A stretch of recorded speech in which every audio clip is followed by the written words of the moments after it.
নমস্কার বন্ধুরা, welcome to my channel Piyali's magic foods. আরও একটি নতুন রেসিপিতে আপনাদের সকলকে স্বাগত জানাই। চলুন আজকে গলদা চিংড়ির একটি রেসিপি বানিয়ে ফেলি।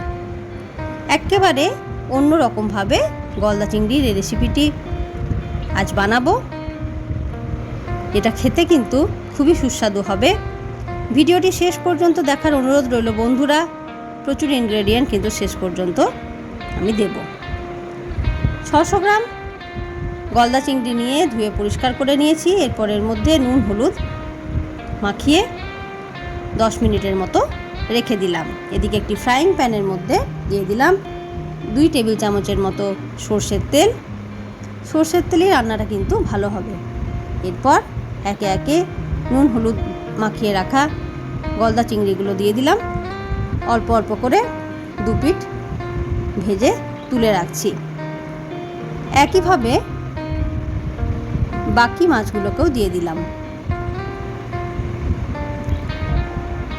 চিংড়ি মাছ রান্না করার সময় খুব বেশি ভাজা উচিত নয়, তাহলে কিন্তু মাছগুলো শক্ত হয়ে যায়। এরপর ওই একই তেলে এলাচ, লবঙ্গ, দারচিনি ফোড়ন দিয়ে 1/4 কাপের মতো কুচি করে রাখা কাঁচা লঙ্কা দিয়ে দিলাম কুচি করে রাখা 2খানা পেঁয়াজ। সব একসাথে ভালো করে ভেজে নিচ্ছি। কাঁচা লঙ্কা খুব একটা বেশি ঝাল ছিল না, তাই আমি বেশ খানিকটা কাঁচা লঙ্কা এর মধ্যে দিয়েছি। এতে টেস্টটা খুবই ভালো হবে। দিয়ে দিলাম পরিমাণ মতো লবণ এবং হলুদের গুঁড়ো।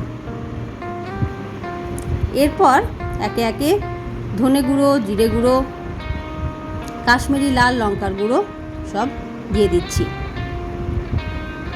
ভালো করে মশলাটাকে কষিয়ে নিতে হবে। মশলাটা বেশ কষিয়ে নেওয়ার পর এর মধ্যে নারকেলের দুধ দিয়ে দিলাম 1 কাপের মতো। 1 কাপের মতো জল দিয়ে দিলাম। চিংড়ি মাছের এই রান্নাতে অবশ্যই কিন্তু 1 চামচের মতো চিনি লাগবে, তবেই কিন্তু এর স্বাদ আরও ভালো হবে। অবশ্যই কিন্তু চিনি দেবেন। ডাবের বেশ খানিকটা শাঁস বাটা ছিল, সেটাও এর মধ্যে দিয়ে দিলাম। এটা কিন্তু এর টেস্ট আরও এনহ্যান্স করবে। সমস্ত কিছু ভালো করে মিশিয়ে নিয়ে ঢাকা দিয়ে কম আঁচে 5 মিনিটের মতো ভালো করে রান্না করে নিলাম, যাতে সমস্ত কিছু মশলাগুলো চিংড়ির সাথে ভালো করে মিশে যায়। অপূর্ব গন্ধ বেরিয়েছে বন্ধুরা। আপনারা অবশ্যই কিন্তু এই রেসিপিটি একবার বাড়িতে ট্রাই করুন। আশা করি আপনাদের ভীষণ ভালো লাগবে। পোলাও, ফ্রাইড রাইস,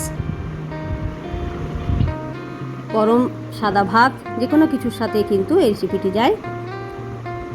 এর মধ্যে দিয়ে দিলাম অল্প একটু নারকেল কোড়া। তাহলে আমার গলদা চিংড়ির মালাইকারি বা গলদা চিংড়ির এই স্পেশাল রেসিপিটি কিন্তু আজকে তৈরি হয়ে গেল বন্ধুরা।